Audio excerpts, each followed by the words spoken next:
Otep à tous, bien-aimés frères et sœurs. J'ai une question à vous poser. Peut-être que quelqu'un peut trouver la réponse, parce que moi, je ne comprends rien. Que fait la ministre des Affaires étrangères de Félix Tshisekedi à l'Union européenne? Elle fait quoi? Qu'est-ce qu'elle fait en Belgique? Vous savez, la situation là devient comme si il y a, dans un couple, une femme qui ne veut plus du mariage, qui demande le divorce, et puis le monsieur continue à aller se plaindre auprès des parents de la femme pour que elle annule sa procédure de divorce. Ou vice-versa d'ailleurs. Je pense que quand quelqu'un ne veut plus de vous, la moindre des choses, c'est de le laisser partir. Et puis, vous tournez la tête, vous allez vers autre chose. L'Union, comment on peut expliquer à Tshisekedi et à sa ministre des Affaires étrangères que c'est l'Union européenne qui est en train d'encourager ce qui est en train de se passer à l'Est? C'est-à-dire que je veux qu'on m'explique ça. C'est l'Union européenne et les États-Unis qui sont à l'origine de tout ce chaos. Il y a les États-Unis, il y a la Grande-Bretagne, il y a le Canada, il y a l'Union européenne. Voilà l'essentiel des gens qui sont à l'origine du chaos que vous voyez à l'Est. Corneille Nangaa est en train de danser là et tout faire le gros dos là, parce que il est soutenu par l'Union européenne. C'est pour ça que, en une journée, les hommes de Corneille Nangaa peuvent tuer 3000 Congolais, des civils essentiellement, et c'est ce qu'on appelle un crime de guerre. Personne ne peut parler de crime de guerre. Vous voyez, c'est-à-dire que c'est frustrant. Nous comprenons, nous savons que c'est dur pour Tshisekedi, pour son gouvernement et tout. Mais il y a le minimum qu'on peut faire pour essayer de sauver au moins la face, pour ne pas avoir... C'est-à-dire que l'Union européenne vous pousse, vous repousse, disent que non, allez vous débrouiller là-bas. Si vous ne voulez pas nous donner vos terres là, ne venez pas ici. Ne nous emmerdez pas. Pareil pour les États-Unis. Vous voyez comment Trump veut maintenant prendre aussi Gaza. C'est ça. Ça, c'est dans l'esprit de ces hommes-là. Regardez, en Afrique du Sud, il y a une loi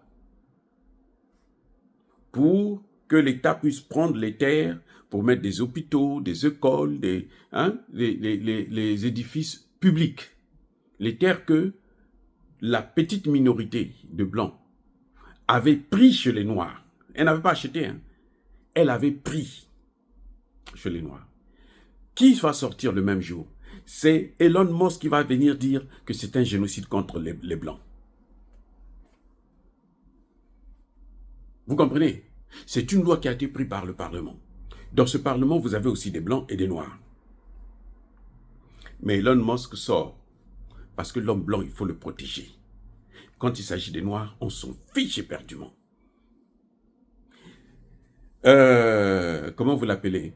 Donald Trump menace directement Cyril Ramaphosa. Au Congo, ça fait 30 ans. Ils ont déjà tué 18 millions de personnes. Mais on trouve qu'il n'y a rien qui se passe. Fermez les yeux, je vous couillonne. Et nous avons une ministre des Affaires étrangères que j'apprécie bien, mais elle exagère. Tshisekedi exagère. On lui dit depuis très longtemps, va voir les Russes, c'est le contrepoids de l'OTAN.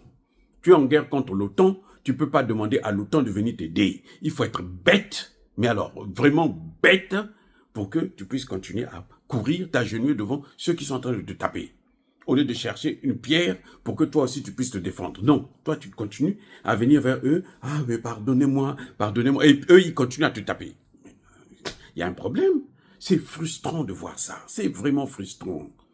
Madame Wagner, si vous n'avez rien à faire, repartez à Kinshasa, asseyez-vous dans votre bureau et puis regardez la télé, lisez, je ne sais pas moi, faites la fête.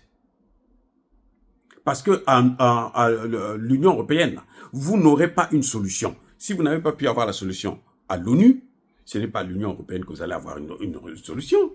L'Union européenne vient de signer des accords pour l'exploitation des minerais avec le Rwanda. Les minerais qui viennent du Congo, dans l'Est, là où ils sont en train d'occuper là. Mais qu'est-ce qu'il y a? Il y a quoi d'autre à comprendre là? Est-ce que c'est difficile de comprendre que non? Mais Kagame fait ça parce que il faut qu'il honore le contrat qu'il a signé. Parce que le contrat, c'est quoi? C'est que eux, ils vont acheter à Kagame les matières premières qui se trouvent au Congo. Donc Kagame doit trouver un moyen pour aller chercher ces matières premières au Congo pour venir leur vendre. C'est aussi simple pour comprendre. J'ai dit, hein, Madame Wagner, vous allez rester même 1 mois, 2 mois, 3 mois, le temps que Kagame est en train de continuer à progresser. Vous n'allez jamais avoir même une sanction. Ils ont attendu combien de temps pour sanctionner Poutine? Combien de temps? L'Union européenne.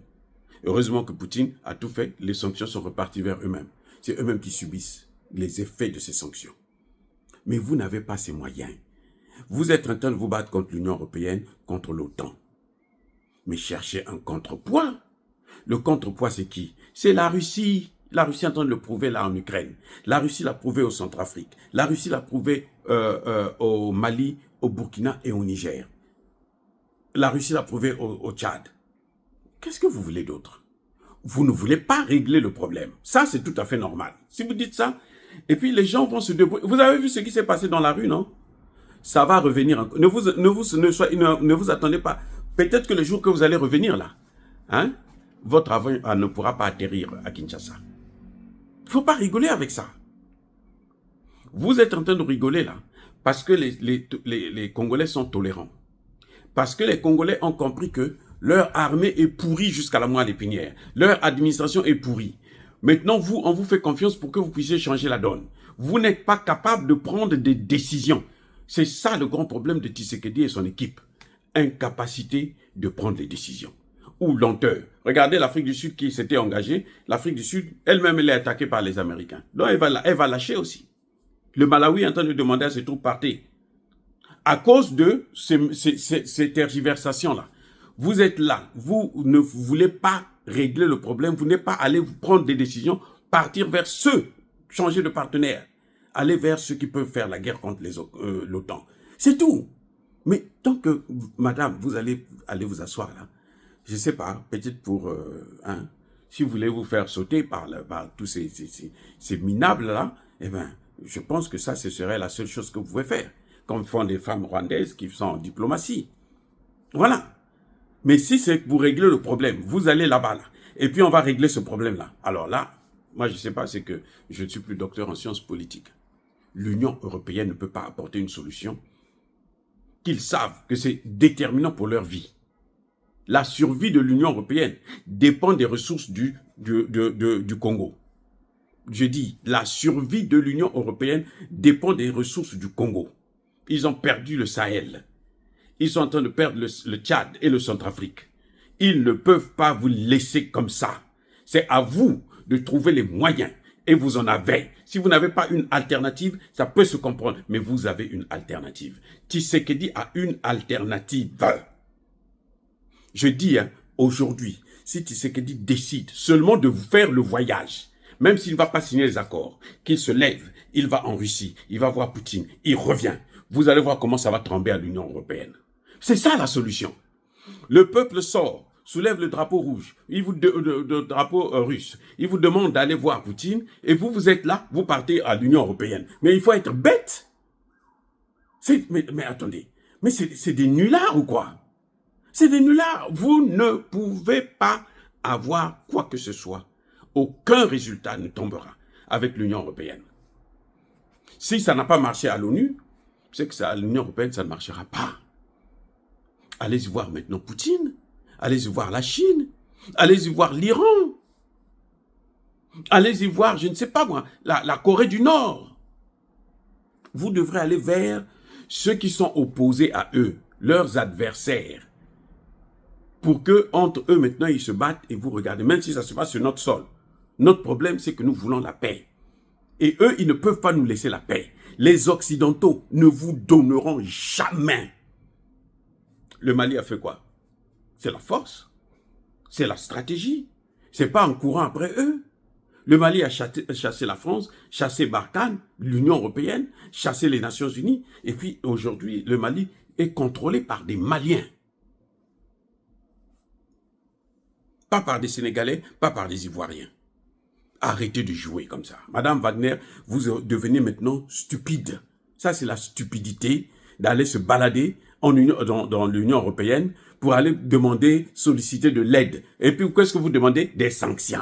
Sanctionner, alors que on vous a déjà sanctionné. Le Congo est déjà sanctionné. Hein? Le Congo, là, ne peut pas acheter une seule arme en Occident. En France, en Belgique et autres. Le Congo ne peut pas le faire. Vous êtes déjà sous sanction. Vous voulez qu'on sanctionne aussi l'autre à qui, eux, ils ont donné des armes pour venir vous pousser du pouvoir. Démissionnez. Démissionnez. Si Tshisekedi ne peut pas, qu'il démissionne et puis on va trouver quelqu'un qui va régler ça. On n'a pas besoin de Kabila et autres. On trouvera quelqu'un qui est sérieux, qui a la tête sur les épaules, qui va faire le travail. Les amis, soyez bénis, abondamment bénis par le Dieu des Kémites et par nos ancêtres évangélisés.